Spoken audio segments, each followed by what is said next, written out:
You're listening to the Born to Kick Arse podcast with Matt Tomasi and can be found at borntokickarse.com/episode 50.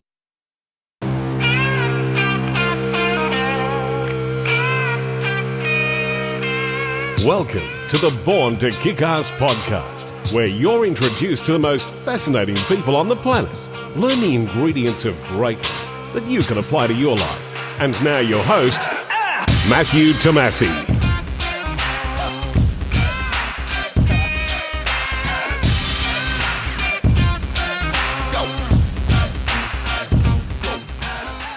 Andy Snakeman Turner is an Australian adventure racer and ultramarathon runner. In 2016, Andy won the 270-kilometre Amazon Jungle Marathon, which was voted by CNN as the world's toughest endurance race. This self-supported race sees competitors endure temperatures of 40 degrees Celsius with 100% humidity, with swamp and river crossings filled with anacondas, caiman and piranhas. Andy recounts the brutality of this race, including being attacked by a swarm of wasps. Enjoy the interview.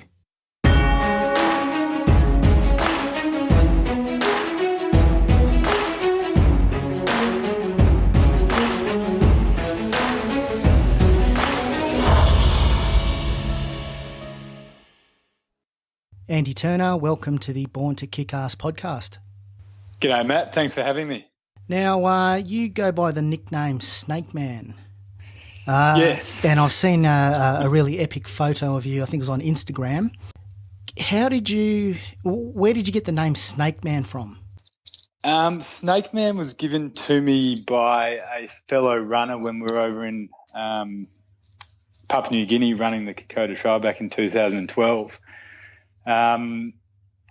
I went over there with a close friend of mine and we met up with another number of other runners over in Papua New Guinea. And we were there to race the Kokoda Trail. Basically, I started running. It was going pretty well up until the 35K mark, had a bad fall and fractured my hip. Ended up having to basically walk my way out of there. I was obviously stopping for long periods of time on the way because of pain management. Another bloke caught up to me, another Aussie bloke, and he was having some real issues as well. So we sort of decided to continue on together, and along the way we sort of caught up with other racers who were ill and other locals who were racing but had sort of dropped out of the race and were just making their way to the finish line. It was about 3 a.m. and we were walking along and I was in front and I had my head torch on and I just saw this massive glistening body over the path and I knew straight away that was a big snake. So I just jumped into action and grabbed the snake, pulled the camera out of my back pocket and threw it to the bloke that I was walking with behind it. And I just started pulling the snake out of the bush and he was there taking photos and people screaming, and that's sort of how that came about. Once we'd sort of dealt with the snake, we continued on, finished the race. I was actually getting sort of borderline pretty close to missing my planes. So as soon as we got back to the hotel, there was a few sort of runners who had finished earlier than us. I was sitting up talking. I went straight to the shower. This other bloke, whose name was Chris, came in and he was telling all the other runners how I'd gone in and caught this massive snake. And they thought he was hallucinating. They didn't believe him. And anyway, I sort of got out of there pretty quickly, had to get the plane. And it was only when I came back to Melbourne that I realised that a few of the other runners had nicknamed me Snake Man. So that's how that became apparent. Now, the actual snake that you pulled out of the bush, how big was it? That was a 16-foot olive python. Yeah. So they don't get much bigger than 16 feet. Yeah. So it was pretty sort of rare to come across one that big. Yeah. So yeah, I couldn't resist. I was, we were going slow. The group needed a bit of a morale boost. Yeah. So, I went. You also, did you have a pet snake? Yes, I had a pet snake, a pet tiger snake that was called Barty. He was a rescue snake. I do a bit of snake catching as really just an adrenaline hit type thing, and I do a bit of work for Wildlife Victoria. So I went and rescued this snake, and the laws say that if you rescue a snake and you can't safely release it within a certain distance from where you picked it up, you've got to put it down.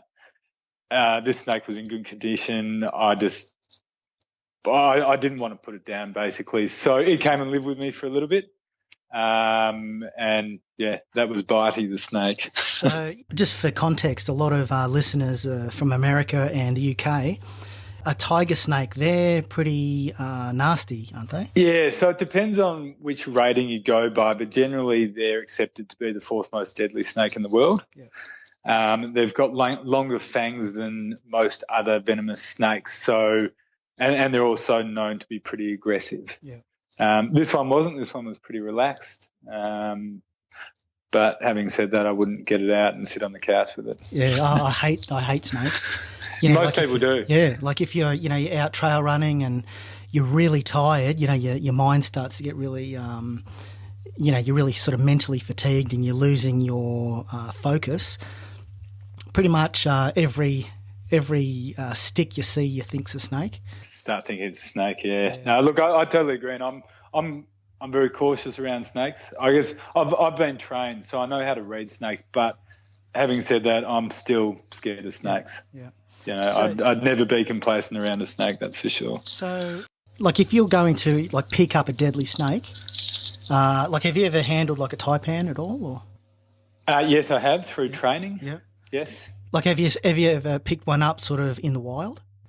Yes, yeah, all the time. All right. Not a taipan, but brown snakes, black snakes, copperheads, all the traditional Australian snakes that we get here. Yeah. I was over in South Africa in June, and I picked up a coral snake, which is quite a venomous coral snake. Also picked up a puffadder at about midnight on day 3 of a mountain biking leg. So, unfortunately, that photo didn't come out as well as the python in Kokoda. Yeah. So, do you actually get scared of snakes? Because this particular mindset of, for fun, you go out and you catch snakes. Like most people hate snakes. Are you afraid of snakes at all? Or? Yeah, look, I am afraid of snakes because I know how unpredictable they can be and I know how dangerous they are. Having said that, I respect them. If I'm out running and I see a snake, I'm not going to go near it. But if I've got my proper tools and I'm out doing a catch and relocate, I just go in and you've got to be confident with these things. Yeah. And I just go in and I do what needs to be done. Reality is that if you get bitten by a snake, I know I've got 8 hours at least before I need serious medical attention. Yeah. I know how to wrap a snake wound. I've got all the gear with me. So, it'd be bad luck if I got bitten, but if I did, I'd go to hospital and they'll be able to sort me out, hopefully. It's funny, I've interviewed a number of people that have done the Marathon des Sables. One of the mandatory pieces of kit is it's like a snake. It's almost like a syringe, and that sort of goes against what we've been sort of taught here in Australia. You never suck out the venom. To suck out the venom. It's a bit weird. I'm not sure. Wow, that's no, I've got to say I've never heard of that. Yeah. And that goes against sort of, pretty much what we've been taught. You don't suck out the venom. You just apply like a compression bandage sort of up and down the limb. Well, that's right. I wouldn't know how you'd actually suck out the venom. The venom goes into what would normally be a muscle. It's not like the snake's going to sort of aim for a vein. Yeah. It'd hit the muscle and then it'd just spread. So unless you had something just relaxed and lie down, and hopefully someone will be there shortly to get you out of there. Yeah. How did you actually get into, I guess, ultra running / adventure racing? Were you always sort of active growing up?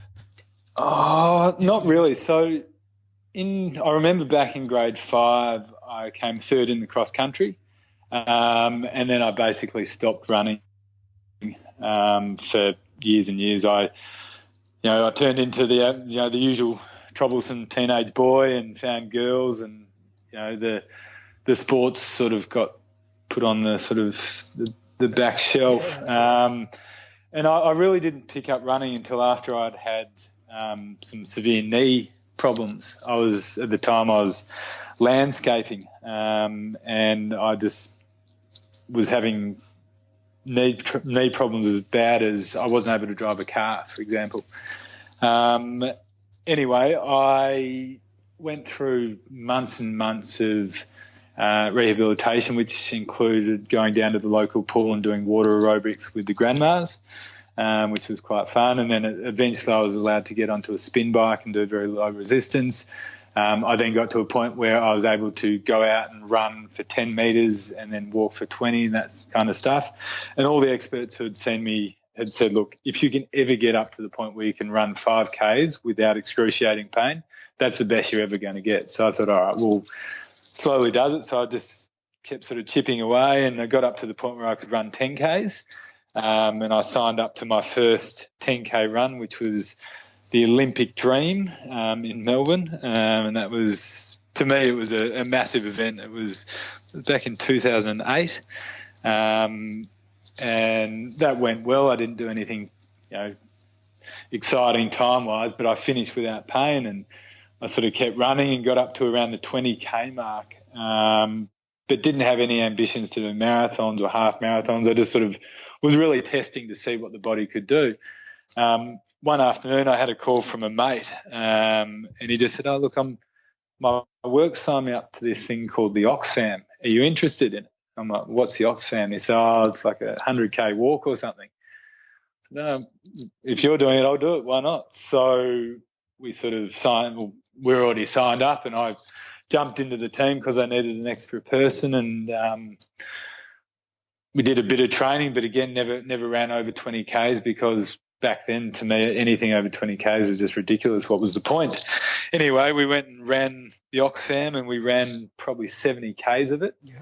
And we came in, I think, maybe 8th or something, and crossed the finish line, lit up a cigarette, had a beer, was pretty excited. And people were like, who are these guys? We haven't seen them on the scene at all before. And a few people came up and, introduced themselves. And after that, I sort of left, and I'm like, well, if I can do that and the body permits me to do that, and I quite enjoyed it, why don't I?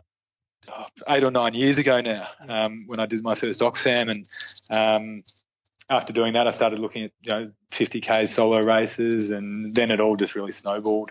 With the Oxfam, is it teams of 2 or teams of 4? Teams of 4. Yep. Yeah, I did. So I've done the Kokoda Challenge on the Gold Coast. That's an annual thing. Yes. That was the first ultra I did, and that was teams of 4. So it's sort of similar to the Oxfam. You've got to go out and raise money for charity, and I guess the main thing for the Kokoda Challenge, the one on the Gold Coast, was you've got to get all four of you have to go through checkpoints together. So you couldn't really do that particular one solo, but I guess that was the first sort of foray into ultras for me, the team format. Yeah, and the team format's such a hard one, because getting 4 people who are happy to be amongst each other for anywhere from 10 to 20 hours, doing in a high pressure situation, and also getting them across the line without injury is a really hard thing to do. Yeah. So anybody who does Oxfam or any of those team sports for charity, I've got great respect for. Yeah. Now, just going back to the Kokoda Challenge that you did, the original one in Papua New Guinea. Yep. In 2012, you said sort of 35Ks into, what was it, 96Ks or 100Ks? 96, yep. So 35 odd Ks into it, you broke your hip.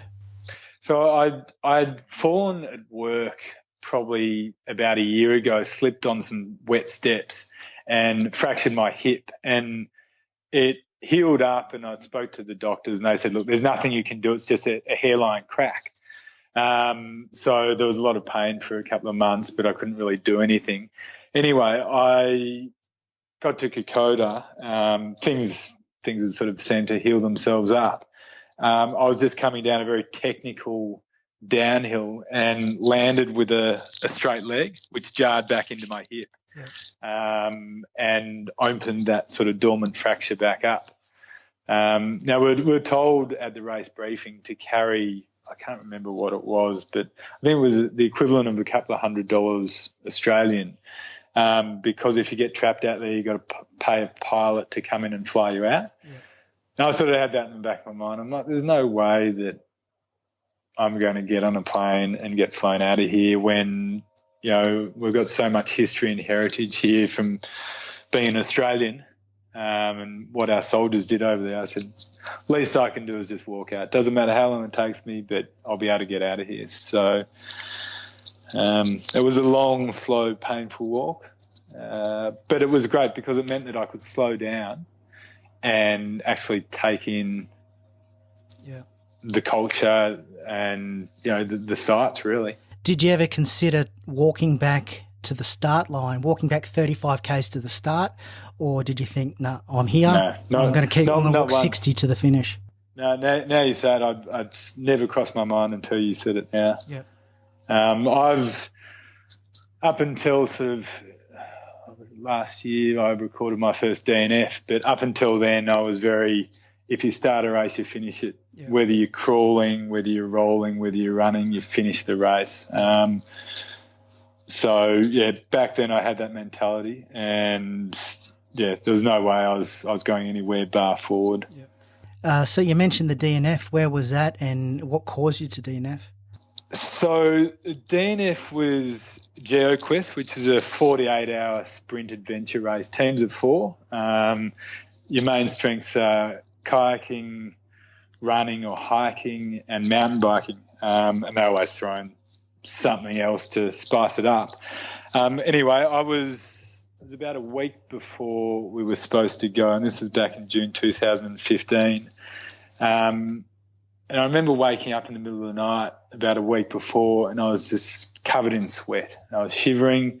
I thought, there's something not right here. Anyway, I was feeling fine. And the next night I didn't have it, and the night after that I didn't have it. And then I was sitting at work the day before we were supposed to fly up to New South Wales to do this race. Suddenly I just felt extremely cold. I put my jacket on and I was sitting there shivering. I'm just like, I knew there was something not wrong, but I also had in the back of my mind, this is a team race. If I let my team down now, it didn't really come into play that I'd, you know, go and seek any medical attention. So anyway, we got up there and we had the competency, and then we have that night to rest, and then you start racing the next day. And that night, again, I had all these sweats.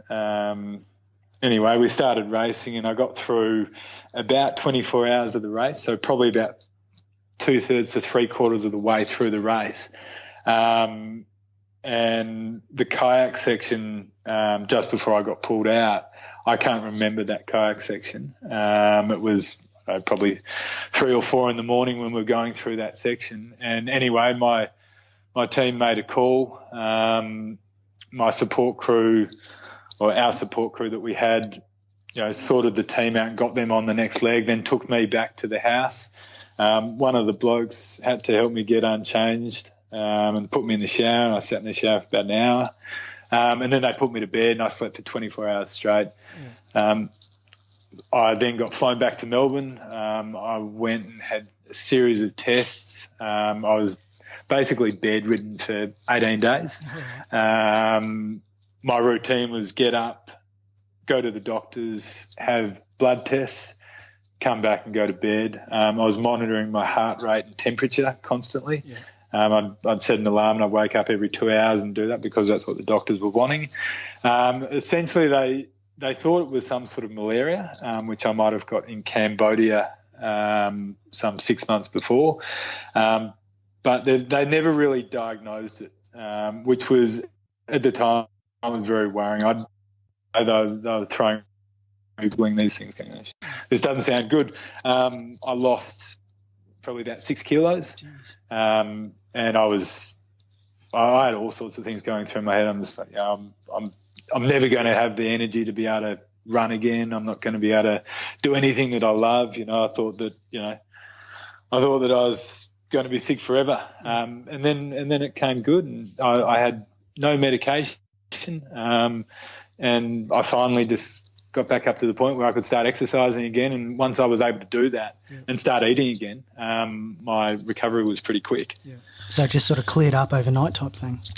Yeah, well, it gradually cleared up. So by the time I went and saw the top exotic disease specialist on about day 10 of when I was sick, they finally sent me off to this guy because I'd been to a number of different hospitals, my local GP, and they'd sort of done the usual bloods. By the time I got to this bloke, he said, look, chances are whatever you've had is gone and your body's now got on top of the battle, but we'll do a number of other tests as well just to make sure it's not X, Y, or Z. So, yeah, it took a while to recover. But, yeah, the worst I was feeling was probably midway through that 18 days, just malnourished, exhausted, just feeling terrible, having to change the bed sheets every time I woke up when I was sort of shivering. It wasn't good. Adventure racing, you've done quite a lot of adventure races. I've never done an adventure race. I've done trail running, but with adventure racing, you've got a number of different disciplines, running, kayaking. A lot of them have sort of kayaking nowadays, and mountain biking. When you're sort of training for an adventure race, how do you sort of chop up your training, and do you sort of weight most of your training towards the running and biking, or how do you sort of prioritise your training across the disciplines? Yeah, look, my love and passion is running. So I always, when I've got a choice, I always do the running.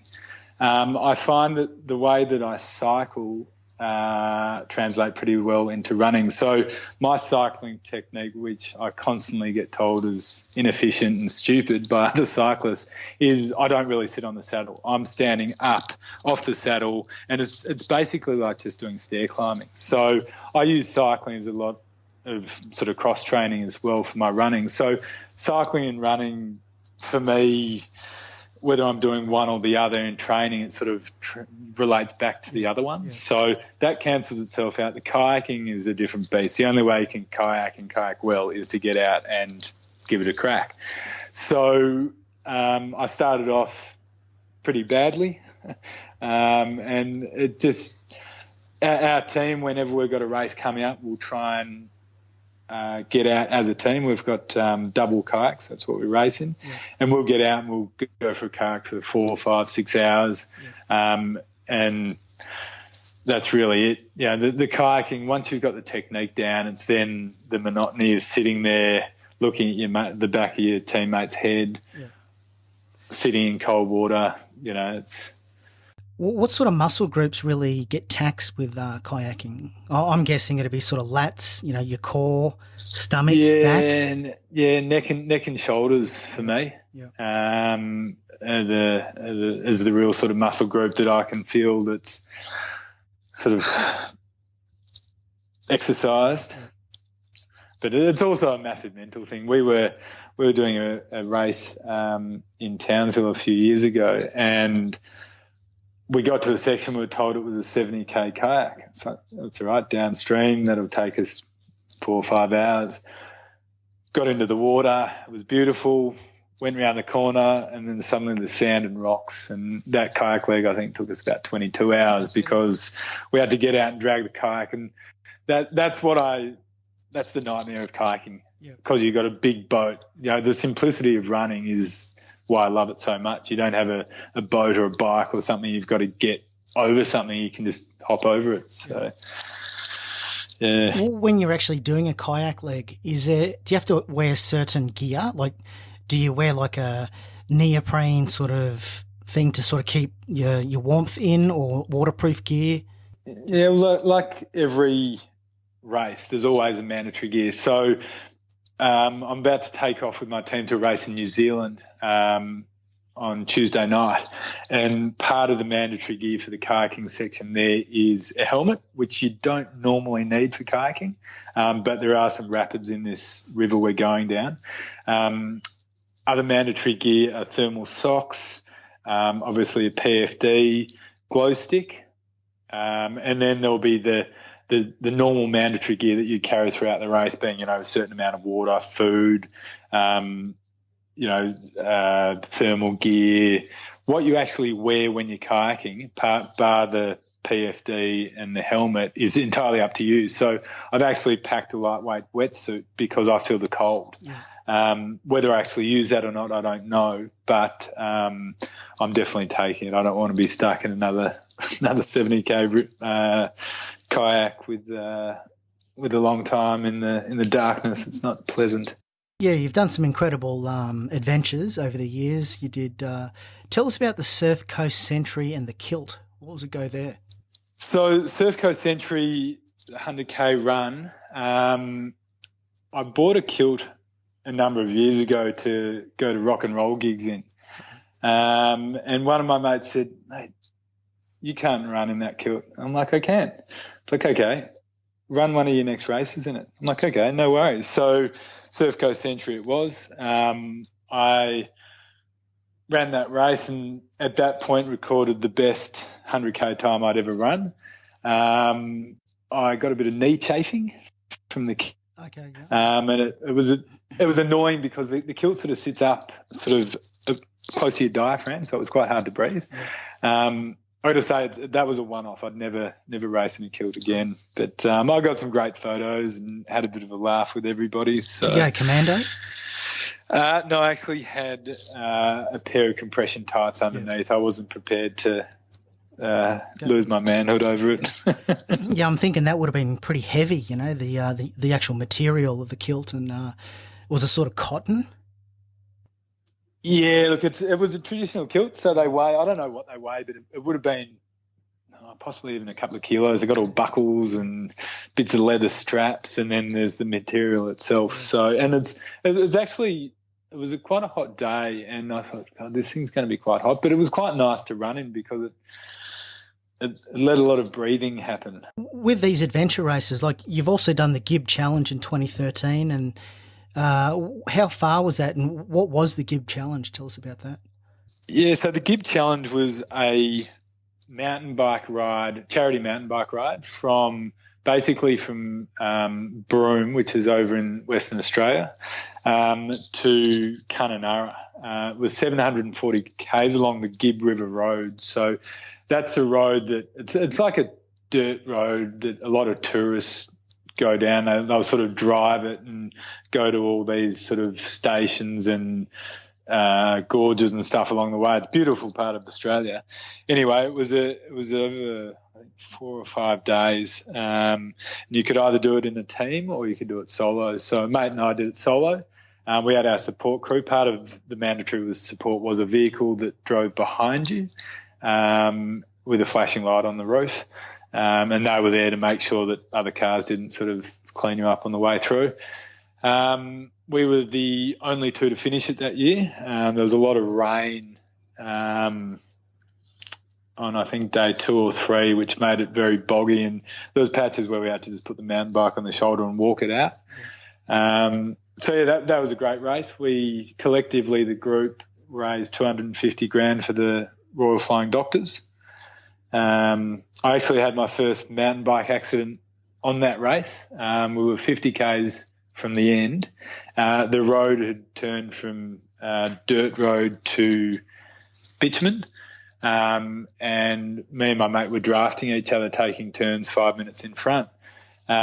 He came out to switch and clipped my back tyre and threw me off, and I came off the bike and had scratches all over me, one quite bad gash on my knee.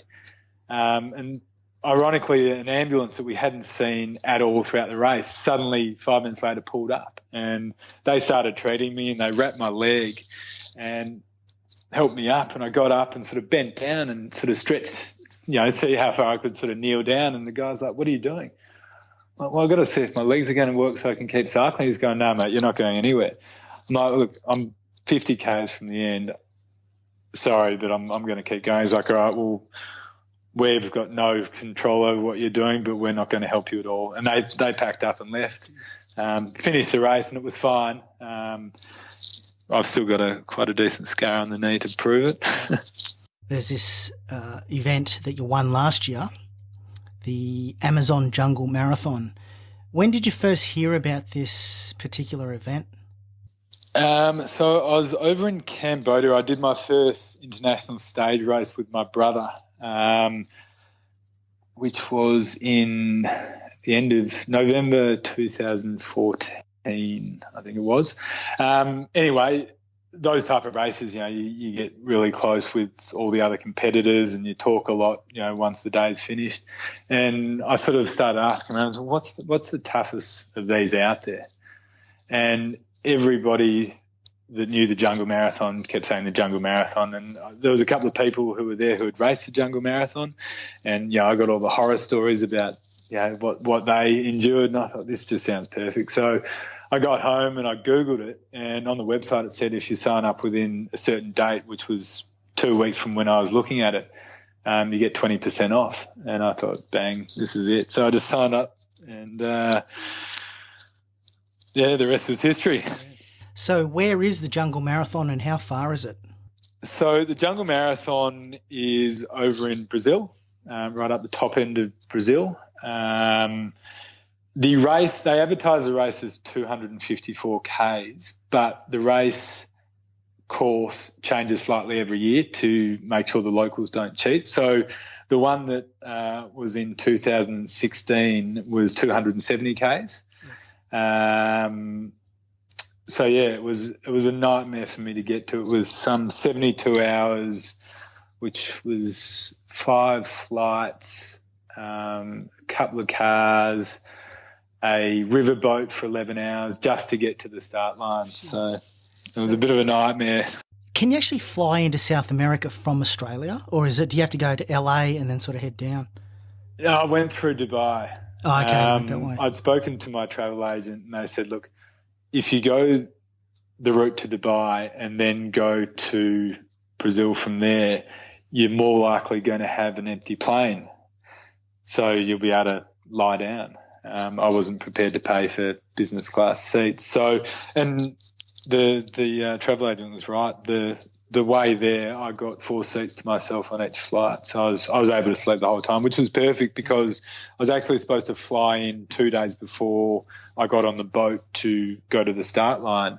But because of the Olympics and all the internal flight changes, I ended up flying out about half an hour before the boat left. So I needed that rest on the plane, which sort of tricked my body into sort of not having the jet lag. When I sort of think of the Jungle Marathon, the main sort of things that jump out in my mind would be the heat and the humidity, and sort of how would you approach your training and even during the actual event, how you manage that.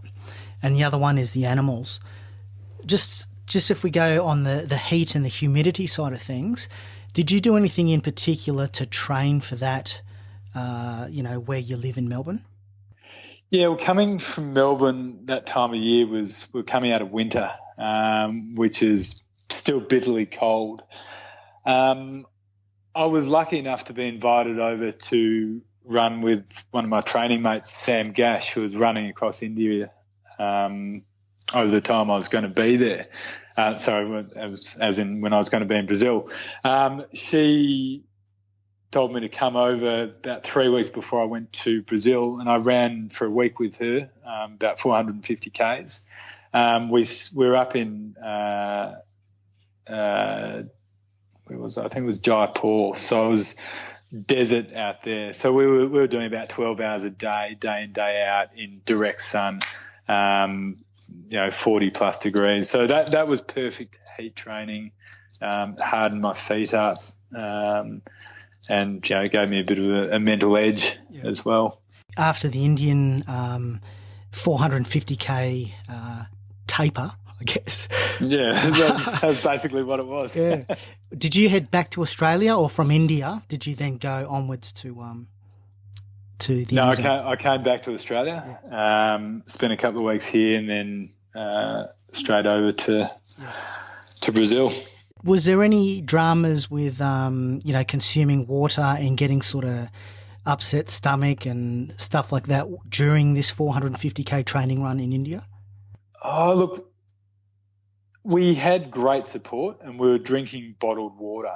I got a bit of a nickname over there as Iron Guts because I was prepared to eat anything. So the local team that was helping us out would buy food off the side of the road, and they'd eat that during the day, and I'd eat that as well. None of the Western crew would touch it. They'd all sort of cook meals that the chef had prepared, but I didn't really have any issues until sort of close to the last day when we were at a hotel and I ordered a burger and it had some salad in it. Yeah. And after that, I got a little bit crook in the stomach, but there's nothing too bad really. Yeah. We were quite lucky. Yeah. So with the Amazon jungle race, did you have to get many immunisation shots at all in prep for this? There's yellow fever that you've got to have a stamp in your passport to say you've got it to go over to Brazil. But apart from that, I've had most of the sort of standard ones that I'd needed from going over to other exotic countries. So, no, I only needed the yellow fever. Everything else I'd had. It's a 270k stage race. How many stages? Was there 6 stages over 7 days? Yeah, so 6 stages. So the rough breakdown of Ks per day. So day 1 and 2 were designed to be a bit of a sort of climatisation days where you'd run to a checkpoint and you had to wait there 15 minutes and get medical checked before you could go to the next checkpoint. Yeah. The checkpoints being they just had water and medical staff there. So the first 2 days was, I'm not going to say easy because it was bloody tough, but it was broken down by having 15-minute breaks, a couple of times while you were running. So first 2 days, one was I think about 23 Ks and the next day was I think maybe 24 Ks. Day 3 was 37 or 38, and that's when sort of the real race started because there was no mandatory stopping. You could just go through. You had to leave a checkpoint with 2.5 litres of water, but that's all you had to do. So you'd run in, you'd fill up your water, and you could keep going. Day 4 was 42 Ks. Day 5 was the kicker at 108 Ks, and then day 6 was 25 Ks of sand to get back to the sort of main area where the boat was. Yeah. Now, with the medical checks and I guess the aid stations, what did they sort of mainly do there? Was it mainly just getting weighed, monitoring? No, there was no scales. You'd come in and they'd do it very discreetly. A medical staff would walk up and talk to you. And if they thought that you were slurring your words or if they picked up that something was wrong, then they'd start sort of digging a bit deeper. But, yeah, as soon as you'd run in, they'd walk up and they'd say, how was that, blah, blah, blah. If you could answer them without, sounding like you've got your head in the clouds, then you'd be fine. Now, what sort of temperatures were you facing? It was, the days were easy hitting 40 degrees. And it's mainly the humidity that really, really stung because in the Amazon you're under canopy. So I went over there with a bottle of sunscreen thinking I'm going to need this. Yeah. Didn't use it at all because basically you're running under canopy. You don't see direct sun hardly at all. So how hot it was under the canopy, I have no idea, but it was brutally hot. Yeah. Brutally hot. You'd start the race wet from sweat, from just standing around waiting to go. How did you approach that? Like, the humidity is pretty much 100% in 40-degree heat.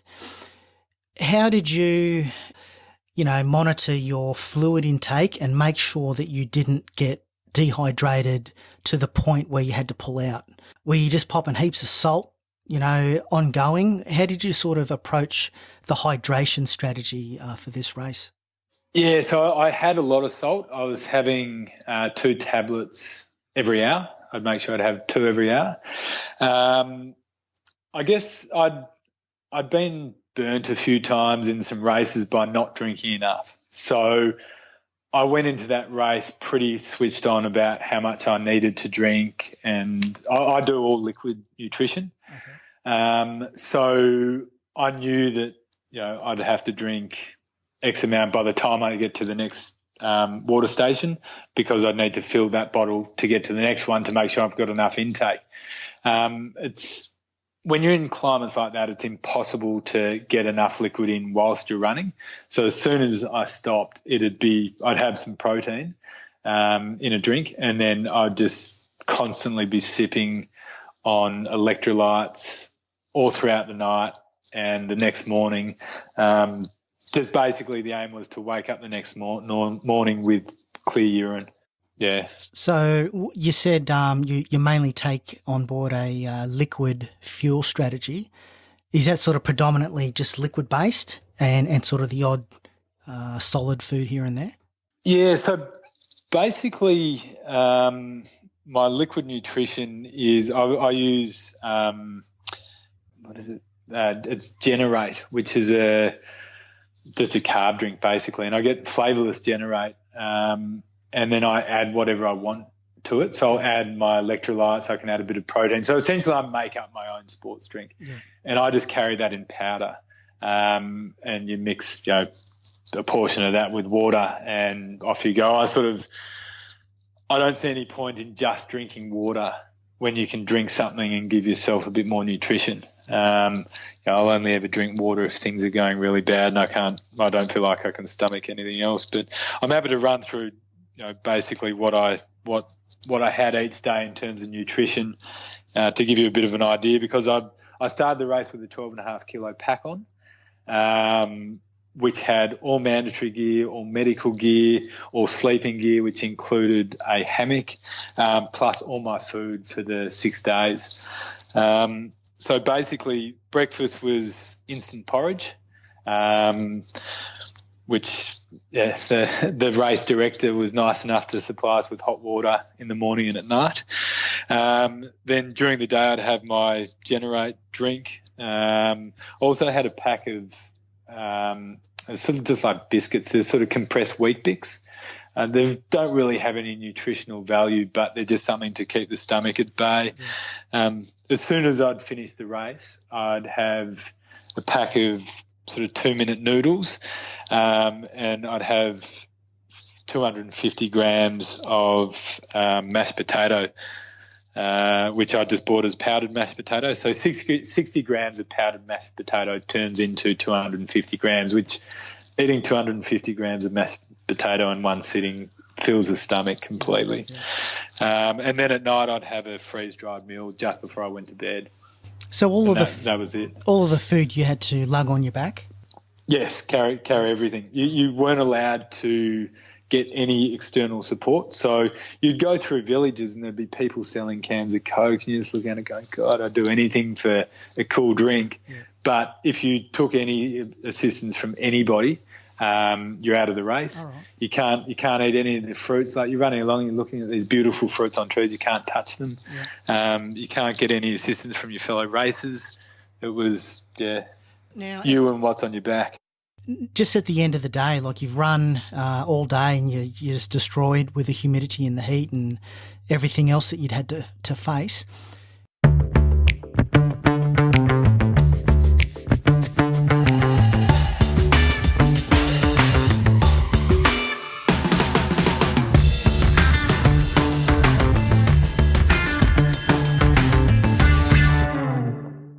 G'day guys, Matt here. This podcast is a labour of love and all episodes are researched, scheduled, edited, created and promoted in my spare time. Typically, after an episode has been recorded, it can take another 3 hours of post-production activities to get the final cut. If I'm providing you with value and you wish to support my vision of sharing these inspirational stories to the world, you can do so at borntokickarse.com and click on the Patreon banner. Your support will help to maintain the monthly podcast running costs and enable me to outsource repetitive tasks so I can bring you even more Kick Arse episodes. Once again, if you want to support me in producing this podcast, head over to borntokickarse.com and click on the Patreon banner. You can't miss it. And now back to the rest of the show. Does your running gear dry out at all in that humidity, or is it just stays wet and muddy the whole sort of overnight? Look, most days we'd finish near water, near a river or a stream or something. Obviously, we're in the Amazon. There's estuaries and stuff everywhere. So most days I'd finish, take my pack off and just go straight in the water and sit there for about an hour because the core temperature is just so high. I'd get out, take my clothes off, hang up my hammock, and just hang my clothes up. The main thing, it wasn't about drying the clothes, it was keeping the clothes off the ground so bugs and spiders and ants and stuff don't get in it. The next day I'd get up, I'd put them on, and they'd still be wet. Okay. Yep. But it didn't matter. Like you'd wake up sweating anyway. Now, tell us about your feet. How do you manage keeping your feet at a point where they don't, like literally, the soles of your feet don't slip off? How do you manage that? Feet was a big one. I knew it was going to be a massive one coming into the race. I'm quite lucky. I get very few blisters. Having said that, I knew that feet being wet all day, every day, was a recipe for disaster. So I took a fresh pair of socks every day. I threw out my old pair of socks and put a new pair on the next day. I had to sacrifice a bit of food to do that. But at the end of the day, I thought, well, if I can't walk, what's the point of sort of sitting around eating? So the fresh socks definitely helped. As soon as I finished the race, I'd hang my hammock up, or after I got out of the water, I'd hang my hammock up near the finish line. I'd get my socks and shoes off and I'd just elevate them and try and dry them as best as possible. Yeah. And I got one decent blister on the fifth day, being the 108K day, which I just taped up for the following day, which was only 25Ks, and that was all I got. But you'd see some people's blisters, they're sort of having hot shots and all sorts of stuff on their on their feet, and they were literally like you just look at the bottom of their feet and they're peeling off. Yeah. And a number of people pulled out because they couldn't walk because their blisters were so bad, and that just came down to either they had been training too much before they came to the race and their feet were in bad condition, or they just weren't taking care of their feet enough. You've got a really good video on YouTube, which I put a link to it in the show notes.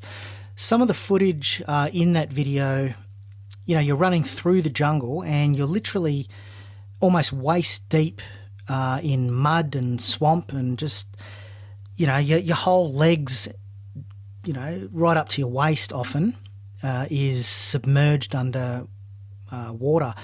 Was that sort of a lot of the terrain? Like, I'm guessing the terrain's going to vary quite a lot over 270 Ks, but were you continually going through, swamp where you're sort of knee deep in just swamp? Yes, there was a fair bit of that. Some days we didn't get much moisture underfoot, but other days there was just a heap of crossing, sort of muddy, swampy, sort of mangrovey type jungle. Yeah. My main concern in the water was needlefish, which are these little fish that apparently swim up the eye of your penis. Yeah. So that was my main concern going into the race, as I'd heard about these bloody needlefish. But yeah, it was a big part of the race was wading through swampy mud and water. There was actually quite a bit of swimming in the race as well. I'm not a great swimmer, so that sort of also concerned me. But I managed to stay afloat and stay alive. Now, with the animals, what going into the, like when you sign the dotted line, you've registered, you paid your money. Going back to the snake catcher side of things, were you Were you worried about any particular animals prior to rocking up to Brazil? The only thing I'd sort of had concerns about were these little needlefish, because I knew that we were going to be spending a lot of time in the water. I urinate a lot, probably because I'm quite well at hydrating, and I went there concerned about these little fish. I found out that you can actually take medication that the fish don't like the urine, which is doxycycline, which is good for malaria and a host of other things. So I didn't realise that I was going to be on doxycycline and that these little fish couldn't get me. But apart from that, all the other animals I was excited to see. I saw a sloth one day, which was pretty rare. That many snakes and spiders and butterflies as big as birds. I was just embracing all. I've had enough experience with animals to not be scared of them. There's actually one of the night briefing before the next day. Shirley, the race director, got us all together and said, "Look, tomorrow's going to be a risky day. We're going through an area called Jaguar Alley." Like, okay. And she said, "Look, you'll see guys with guns. They're not there to shoot you. They're there to protect you." Apparently this Jaguar Alley is the most densely populated area of jaguars in the Amazon jungle. And she said, "Look, when you get to a certain point, maybe wait for someone to come up behind you and go in pairs." It scared the living daylights out of so many runners, but at the end of the day, I got to that point and I just went straight through and it was fine, and nobody even saw a jaguar. But whether that was an attempt by the race director to sort of just put a bit of excitement in everybody, but at the end of the day, if it's your time, it's your time. Yeah, there's that saying. You don't need to be able to run fast enough to outrun like a tiger or a jaguar, for example. You just need to be faster than the guy next to you. Yeah, exactly. So they get taken out and you'll be right. Yeah, well, the thing is that with the jaguar, they'll be there and they'll see you. You're not going to see them. If it grabs you, they kill animals by crushing heads. Yeah. So if a jaguar is to pounce on someone and take them out, it's going to be a pretty quick death. Yeah.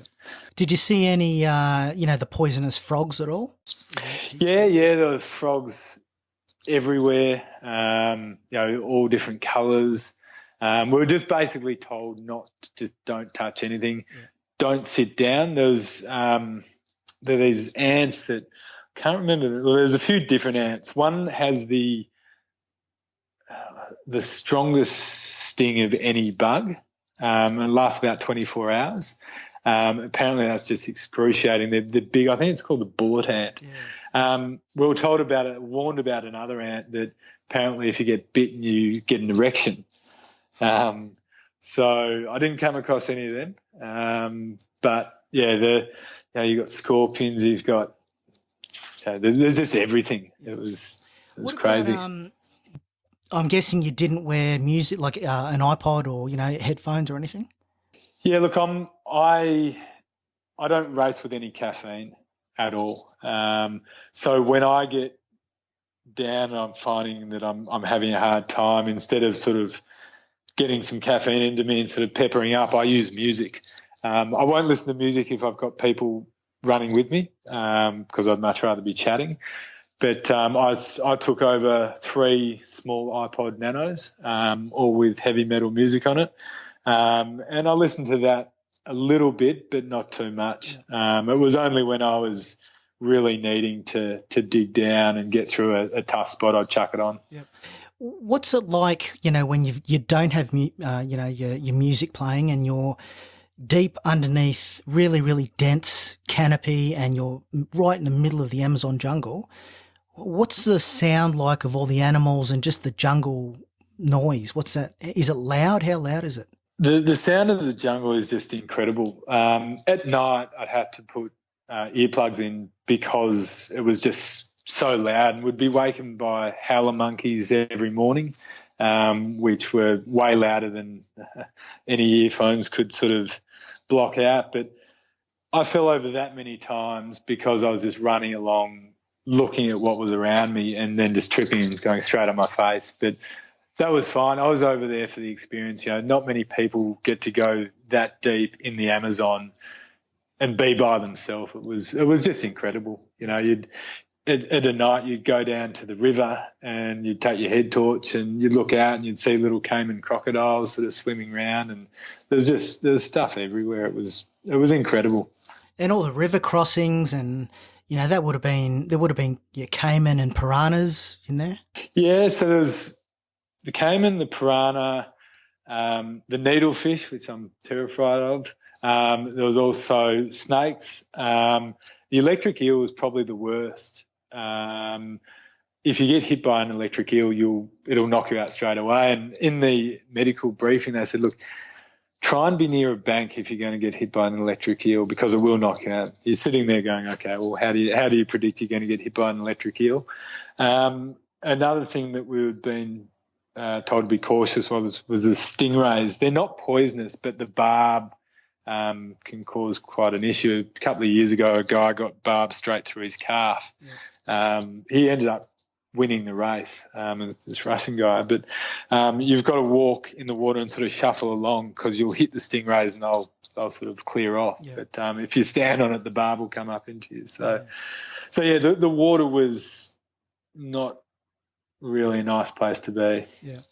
Did you carry a weapon at all, like a knife, or did you have trekking poles you could sort of use? Or yeah, I use trekking poles, and I also carry it's probably 1.5 inch little sort of army serrated knife, which is part of my mandatory gear kit, and I've taken on every race I've ever raced on. It's sort of my little lucky knife. It wouldn't be able to do much if I really needed to do something severe, but at the end of the day, it's sort of, if you have respect for animals and you sort of can read them, you should be able to get yourself out of a situation without having to use a weapon. Yeah. Now the big day, the 108 kilometre day, what day was that? Was that sort of day 4? That was day 5. Yeah. How did you? The days tick away, day 1, day 2, day 3, and then you're sort of approaching the long day. How exciting was that, knowing that you've got a big 108K run ahead of you? And did this particular leg, it extends through the night? Was that right? Yeah, that's right. So it started at 4 a.m. in the morning. So everybody got up at about 2 to start getting ready. So we're all under head torch for the start in the first couple of hours. And for me, I together with another Brazilian guy, we won that stage. We did it in, I think it was about 20 hours. So we finished at about just after midnight. But there were people out there who took nearly 48 hours to do it. Really? Yeah, it was a tough 108 Ks, yeah. Really, really tough. But it was very exciting. I sort of, on day 4, I was coming second by, I can't remember what it was, maybe 6 or so minutes. And I decided I had to make a push on day 4 because I knew day 5 I'd want to sort of be running with someone. And I've been running with this guy, the local Brazilian, for most of the race, and then sort of at the end of each day he'd take off and get a few minutes on me. So the tactic on day 4 was to sort of look as though I was hurting, but sort of just be conserving energy behind him and let him sort of think he had control of the day. And I knew that there was a substantial hill at about the 30K mark of this day. So I hit the bottom of that hill and I ran straight up it. I went straight past him, ran up it, and didn't look back. And I just went hell for leather until I finished the stage and got 30 minutes on him. And I was excited because I knew at that point, unless the following day I got lost, I had the race in the bag. Yeah. I was very excited to go into that day. In hindsight, I probably if we were still racing, I probably could have gone a bit harder, but I knew that as long as I stay with this bloke and we just keep cruising along and we don't get lost, then he's going to stay in number 2, I'm going to stay in number 1, and job's done. Yeah. Did you ever get lost? And yeah, I guess the follow-on from that is, is there GPS signal out there? No, there's no GPS signal at all. Yeah. Actually, when I say GPS signal, you can have a watch and you do get GPS, but there's no contact sort of to the outside world. Whenever I get lost, and I get lost all the time in races, I just stop, turn around, backtrack until I find either a marker or another runner. And I do it. Nearly every race I get lost. I got lost quite a few times in the Amazon. Turned around, went back, and you lose a couple of Ks, but who cares? Yeah. Sort of you're back on track. A lot of people get lost and they get worried. They don't want to run back and waste energy. But at the end of the day, if you don't do it, you're going to get more lost and cause more troubles. Was there a particular point on the Jungle Marathon that you were struggling to the point where you were really wrestling with that thought of quitting or doubting yourself whether you could continue? Was there any really low point that really sticks out in your mind? I was 4 minutes behind the lead guy, and I thought, look, I'm just going to stick with him and see what happens, see how fast he goes through these stops. We went through the first couple of stops, and he was quick. He was trying to shake me. He'd fill up water and he'd be off. And I thought, look, I've just got to stay on this guy. I stayed on him. We got to the last checkpoint, which was, I think, 7 Ks before the finish. I got in there and I was feeling terrible. I took my pack off, I took my top off, and I lay down in sort of this big tree root, just trying to find the coolest spot possible. It was so hot.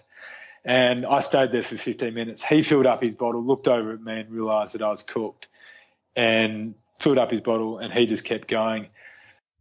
And I sat there, I'm just like, I felt like I was doing damage to myself. I was overheating that much. The medical staff came up and were sort of having a chat to me, and I sat and I cooled down, had some more water, and then I finally got up. I'd lost about 15 minutes. I got up because the bloke who was behind us had caught up. So as soon as he came in, I'm like, what am I doing? Get up. You're tougher than this. I put on my music, and I got back out on the track, and I actually caught the guy who was leading with about a couple of 100 metres to go. So we finished that day together. So he obviously came out of that checkpoint and gone, all right, Andy's no good. He's going to be cooked. I won't have to go too hard. So yeah, that was probably my lowest point. Sort of sitting there going, I just can't keep up with this guy. Knowing that he was putting on a brave face and doing very well. Yeah. Now, on that YouTube video of yours, tell us about the wasp incident. Yeah, so that was day 5. We were coming down this massive hill, and you were sort of scrambling down it. It was so steep, and the ground there is so loose because it's just leaf litter on top of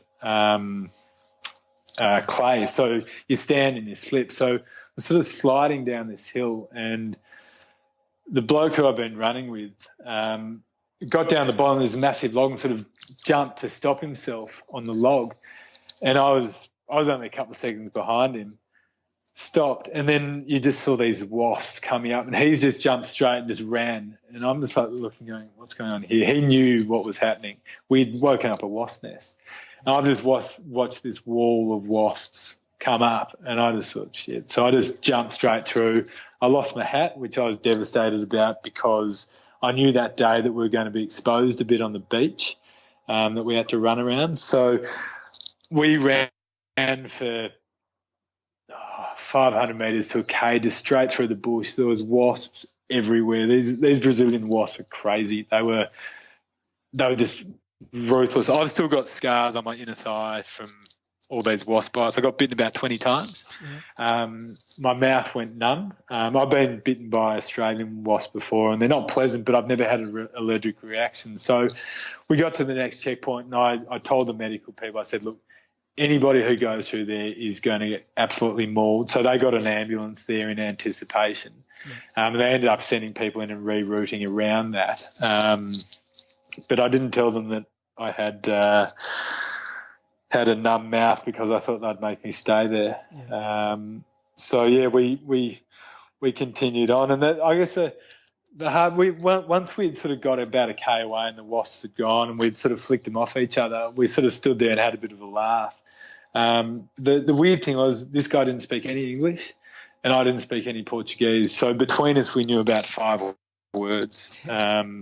So it was bizarre to share experiences like ultra running with someone and not be able to talk about it. It was completely bizarre. Yeah, that would have been full on. Like, you know, you'd be thinking, oh, I'm just going to run through the wasp, you know, all these wasps, but the whole swarm would have been, you know, with they you. Just chased. Yeah. They just chased. They were everywhere. They were in my hair. They had a bit of facial hair, so they were sort of biting me in there. They were, in between my legs were the worst. I don't know how they got in there, but it was ruthless. And there's no way I could just turn around and go back. Like the hill we'd come down was just far too steep to get back up. Yeah. I also noticed your pack, was it a raid light pack? Yeah, it had a raid light pack, which was fantastic. Like I've got one of those, and a few times I've tried, like I noticed you had an attachment that sort of, the front attachment. Yes. How do you find that when you're running? Like if that's full of gear, do you find that just bashes your stomach over and over? Yeah, it was hard. It was hard. I did a lot of pack training before I went, and I only wore that front bit for the first day. It was because the amount of stuff I had in my pack, I'd chosen the 30-litre pack. The amount of stuff I had in my pack, not necessarily heavy, but quite sort of, quite hard to pack in. So I had to run with the front pack just to be able to have enough food. So essentially what was in that pack was my next day's food. Yeah. So that was, I found that very, very hard to run with, just sort of tapping on your diaphragm the whole time. Yeah. It was, and it also kept a lot of heat in. Yeah. I needed it and I knew it was going to be tough, but God, I was happy to start the next day without it. Yeah. Tell us about the time when you knew you had it in the bag. Like, was there a particular moment where you thought, and you actually knew within yourself that unless I get injured over the next X number of minutes or hours, I've got this, I'm going to win this? I knew so I've finished day 4, which is the marathon day.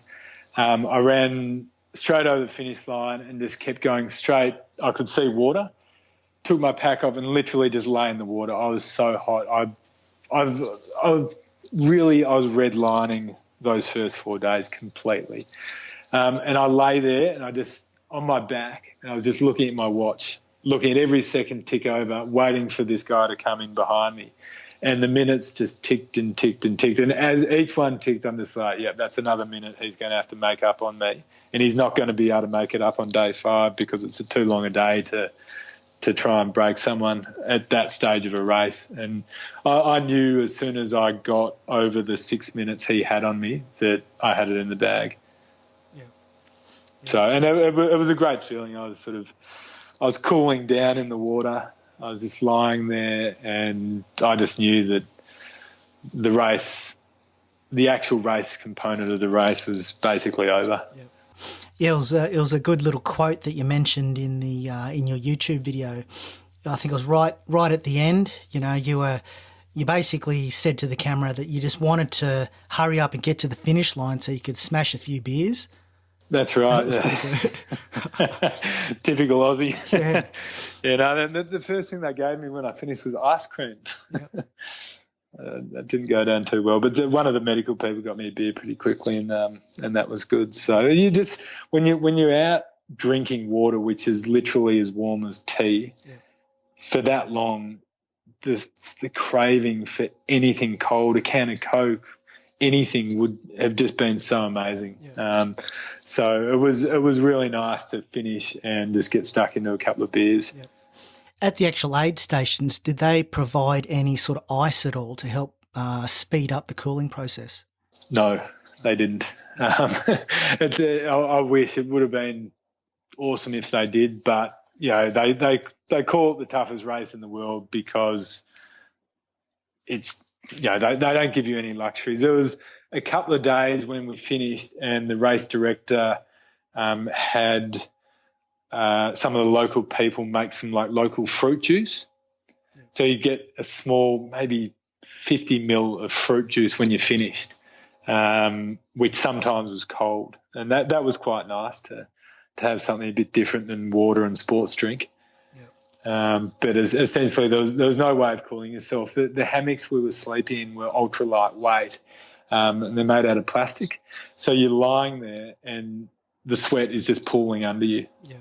And when you get out of the hammock the next morning, you lift up the hammock and all your sweat just pours out.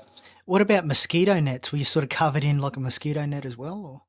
Yeah, I treated my clothes with some mosquito or actual bug sort of stuff. So I did that before I left. I also slept in one of those sleeping bag liners, which helps wick the sweat away. I actually got one from the States which had some bug repellent on it. And then the hammock itself has a net inbuilt into it. So you jump in the hammock, zip it up, and you got the net over you, and then you got your fly on top of that, which stops the water coming in. Now, I just want to ask about, your mind. Particularly when you're really, really struggling and you're really suffering and you're in a real low point. How do you sort of deal with those low points? Do you have any sort of tips or techniques that you use to help drag yourself out of that pit of hell? Or how do you do that? I love getting to that point. That's what this sort of long distance endurance stuff is for me, is to getting to that point and sort of dancing with the devil. My main thing I use is music, but also the power of a smile. It's amazing that even if there's nobody around you, if you're running along and you're feeling really, really down and you smile, it makes you feel better. It's incredible. I don't really have that many tips about how you get yourself out of that rut, because I quite enjoy being in that rut. But I guess a lot of people say, when you're out there racing, don't let your mind wander, be focused on what you're doing.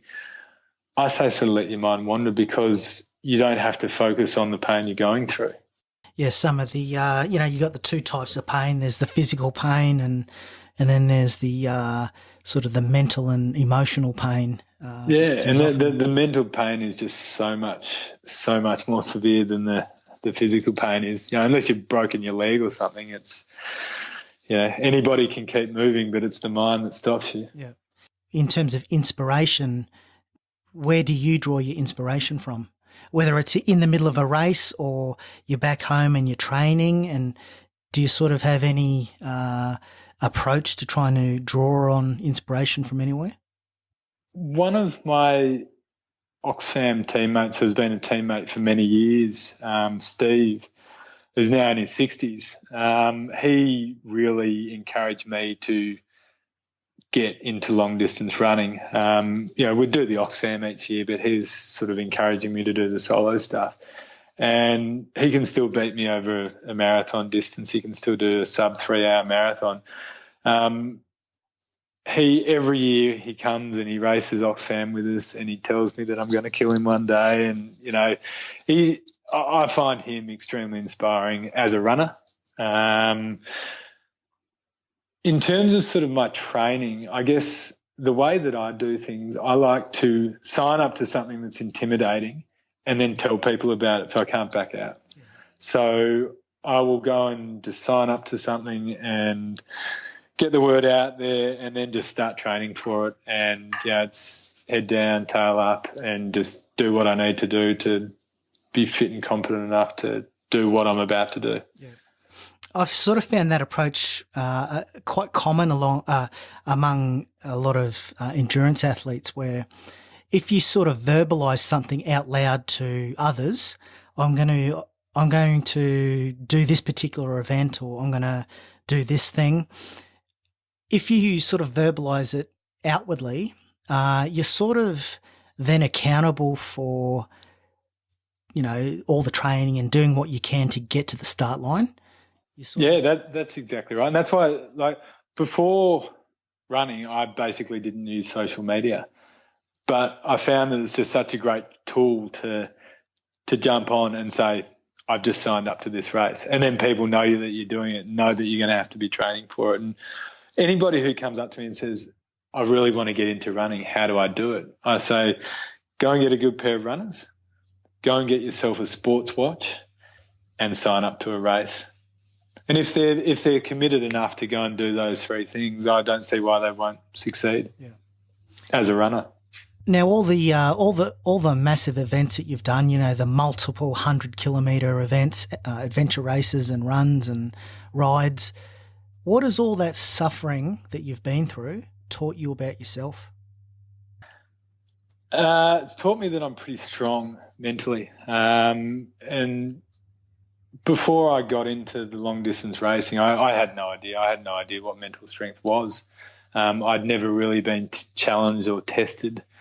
So I'm quite proud of sort of where I've got myself mentally in terms of the toughness. It's sort of I guess it's another reason why I keep looking for bigger and harder things to do, to just see how far you can push the mind to see if you can get it to break. And once it's broken, you quickly pace it up and keep going. Yeah.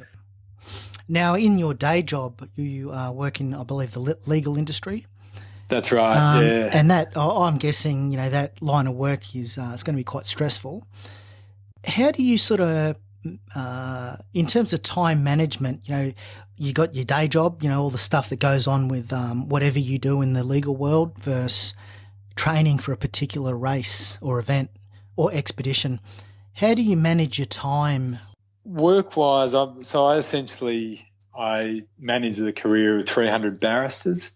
So time management comes naturally to me through work. Basically, my working week, my training obviously just has to fit in around work. I don't do that much training, I've got to say. I like to race, taper, 450 and then sort of race again. So I'd race up to 15 races a year, which doesn't give you much training time in between. Back when I started running, I'd run 120 Ks a week. I'd go out every night and sort of burn a couple of hours just running, and it wasn't doing anything for me. It wasn't speeding me up. It was, if anything, it was just costing me money for the pairs of runners I was going through. I decided one day I was just going to switch that and just race sort of every 3 or 4 weeks and use that as training. And it's worked brilliantly because it gives me so much time to do whatever I want to do. And I can still go out and race, and my times were getting better. I was feeling more confident. Having said that, if there's particular races coming up, I'll still have to do sort of particular training, like pack training for the race in the Amazon. I do a bit of altitude training. I do that twice a week in an altitude chamber. Right. And that's sort of just an hour on a treadmill, training at 3,200 metres, and that's really just sort of to work on speed and also efficiency with breathing and sort of the blood side of things. I was just going to ask, with the altitude training, are you, like, I've never done it, but I've heard a lot about it. Are you just sort of locked into a room where they reduce the oxygen content in the room? Is that sort of the principle? Essentially, yes. Yeah. Yep. So you're in just a room. Usually there's glass, so people can see in and see if you're having trouble and you're not breathing anymore. And there'll just be a few treadmills and exercise bikes, and our one's got an ergo in it, and some weights, and you sort of just go in there and you've got little oxygen things you put on your finger, which tells you your heart rate and your oxygen levels in your blood. And you've got to train within a certain zone. If you let your oxygen get too low, then you can basically start killing your brain. If your oxygen levels are too high, then you're not really efficiently training. So I quite like the science behind it. I quite enjoy going in there and watching that I can sort of start really, really ramping up the speed of what I'm doing some of my training at, and watching the oxygen levels sort of recovering really quickly. It's a good way to measure how sort of fit I am. Yeah. Now, how do the people at work react when you come back from a particular race or expedition? You've come back, you've won one of the toughest races in the world. The 270k jungle marathon, and then you come back to work on Monday morning, you got your suit on or whatever. How do people react to you walking in the door? My work, they love it. They absolutely love it. So I've just constantly got people in my office just sitting there just wanting to talk about racing and what I've done or what I'm going to do, or this situation. We do newsletters and stuff at work, and they're constantly dedicating a couple of pages to sort of the racing antics that I'm doing, and they eat it up, which is fantastic, because last year I took probably close to 3 months off because I was overseas doing a lot of racing and other stuff. And if I was just going over to sit on the beach and drink beers, it just wouldn't happen, because I'm going out and doing something. And a lot of these things are for charity. Work are very good with it, and all the barristers they think I'm crazy, and they love talking about it. It's fantastic for networking as well. When you're at a function, and all the legal industry talks, so they all sort of know that I'm a bit mad and do these extreme things, and they absolutely love it. Instead of having to talk about certain court cases, you're talking about running through the jungle with wasps chasing you. What's like in your career to date? Is there a particular moment that really sticks out in your mind as being like your proudest moment? Whether it's you've won something, or even if you've managed to overcome a particular difficult moment. Is there anything that really stands out for you as being your proudest? In terms of running, or just my career as in work career? In terms of, I guess, the athletic context. So athletic context, I reckon my proudest moment was probably watching my brother finish his first 100K run in New Zealand. He had been talking to me for ages about doing one, and I was coming off an injury and told him I was going to run with him. Well, I got the first couple of Ks into the race and felt pretty good and kept running, didn't run with him at all. And watching him come across the finish line, sort of doing it himself, that was a very, very proud moment. Yeah. To see him achieve that without any help from me. What about like success? Like if you think of either the word success or the feeling of success, how do you sort of define that? What's success to you? Success in the sort of running arena would be when I finish a race, I don't care whether it's I come first or last. It's whether I've enjoyed myself out there. I go into every race just wanting to have fun, wanting to chat to people, wanting to enjoy, and wanting to sort of push the mental and physical limits. So if I finish a race knowing that I've had fun and I'm happy, then I see that as success. Now, if you could make a phone call to the 20-year-old Andy Turner and give him some advice on life or training or racing or whatever, what would you tell him? I'd tell him to stop partying as much, and I'd tell him to stop the 15-year smoking habit that he had. Yeah. So you used to smoke a fair bit of money. Yeah, I was a 15-year smoker. I stopped 1 month before we went to Kokoda because I knew it was going to be humid over there, and I thought, well, being on the darts wasn't going to help. So easiest thing I've ever done was stopping smoking. I just stopped one day. Just cold turkey. Cold turkey, easy. Yeah. And I tell smokers that, and they just hate it. They don't believe me. But I've really found it that easy. I had something else that I wanted to do, and smoking wasn't a part of that. So I stopped smoking with intentions to start again when I'd finished Kokoda. And I just, for some reason, I got back and I didn't have the desire to smoke anymore. Yeah. So yeah, they're getting expensive nowadays. Like I think $20 a pack. Yeah, like in Australia, it's 20 or even $30 a pack. Yeah, no, I'm quite glad I stopped when I did. But yeah, if I had had my time again, I definitely wouldn't start smoking at a young age. Yeah. Now, is there anything that you're actively planning towards race-wise, or are you sort of in the midst of training for something currently? Yes. So the adventure racing team, we're off to New Zealand on Tuesday. We're racing a race called Coast to Coast, which is a Kathmandu race. You basically race from one side of the island to the other. I think it's about 240k race over 2 days, which has got road riding component, which is quite unique to adventure racing. Normally it's mountain bike. Then there's trail running / trekking and kayaking. So that's the next race I've got. The next major goal that I have is November. I'm doing the Great Southern Endurance Run, which is a 170k run in the high country of Victoria.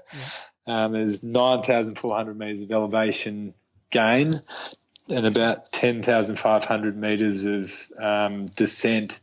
And the interesting thing about that race is from the 50k mark, you need a pacer because there's no support for 70Ks. Right. So that's going to be really interesting, I think. I've never run a 100-miler. Yeah. And I wanted Western States to be my first 100-miler, but due to other races that I was doing, I didn't get a qualifier, so I ended up dropping out of that. But, yeah, that's my next major goal is Great Southern. So I've got a number of runs between now and then that will lead up to Great Southern, and then I'll have about a month and a half off, and then I'm over in Hong Kong doing the Big Four, which is the 4 big mountains over there over 4 days, 305 Ks with about 16,000 metres of elevation. That's a charity run. I'm doing it with a bloke I met in Cambodia when I was racing over there. So we're doing that, just the 2 of us. Is that the 4 trails? Because I think, like I've seen on Facebook, that particular one is just finished. Are you doing this one next year? Is it 2018? Yeah, no, it's not a race. I know that there's individual races on each of the 4 mountains. Yeah. But we're doing basically each race over 4 consecutive days. Yeah. So it's not a race. Yeah. It's just 2 mates going out for the greater cause of charity. Yeah. An adventure. Now, if you could give some advice to a listener out there who's, hasn't paid the money to enter like an adventure race or an ultramarathon or something massive, what advice would you have to a listener who's sort of on the fence of wanting to do something that's beyond themselves? No matter what level you're at, I always say just sign up to something that is intimidating. Whether you're a 2K runner and you want to run a 10K, sign up to a 10K race in 6 months. You've got something to work towards. The other thing is to get out in the community. So say if someone was thinking about doing adventure racing, and adventure racing you're usually in teams of 4. And if you don't know anybody in the scene, it's quite an intimidating thing to sort of go, well, I want to do this, but I don't know how to. Things like Facebook, there's great groups that you can get on and just get out and get active with other like-minded people, and you'll get inspiration from those people, and you'll find yourself doing things and committing to things that you probably wouldn't have if you were by yourself. Yeah, well, it's an incredible thing that you've done. You've won one of the toughest events in the world, the Amazon Jungle Marathon. What was the time that you finished it? It was about 43 hours, I think. Yep.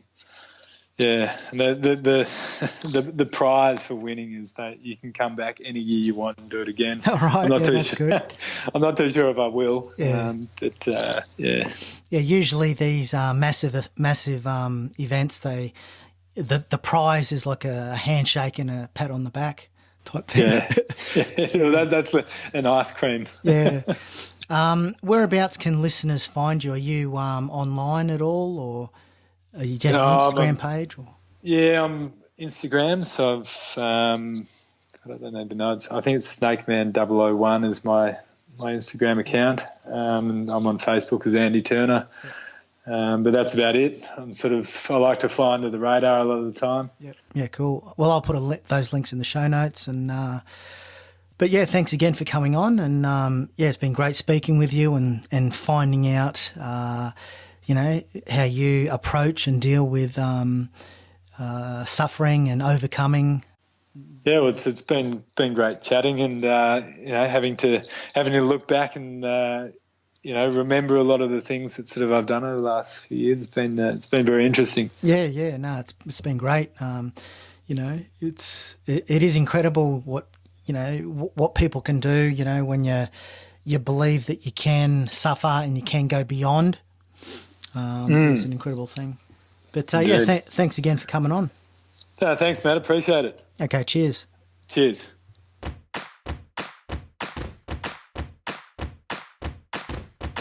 You've just been listening to the Born to Kick Arse podcast at borntoKickArse.com. If you liked what you heard and want more, please subscribe on iTunes. Give a 5-star rating and a Kick Arse review. This really helps to boost our presence and continues to allow us to introduce you to the most fascinating people on the planet. Welcome aboard, and catch you next time.